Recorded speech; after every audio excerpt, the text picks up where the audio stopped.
Hey guys, got a little treat for y'all today. Got our first 100% stainless steel pit, 24 by 20 pedestal. Got all the same features. You got stainless steel 3x3 square tubing for the smokestack. Got the stand.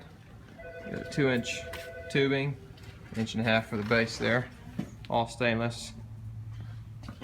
Even our temp gauge stainless as well.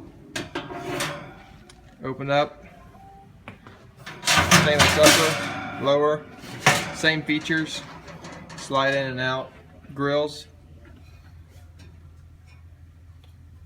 all the same craftsmanship. The stainless ashtray. I'm usually one to preach to customers on cleaning your grill out after each use to make it last a lifetime. On this one, I can tell you it don't matter. Leave your ashes in. It ain't gonna hurt it. 304 stainless. Perfect for the coast house, the ranch, wherever you want to put it. Backyard. Looks good too. Check them out online, allseasonsfeeders.com, or give us a call, 210-648-0979.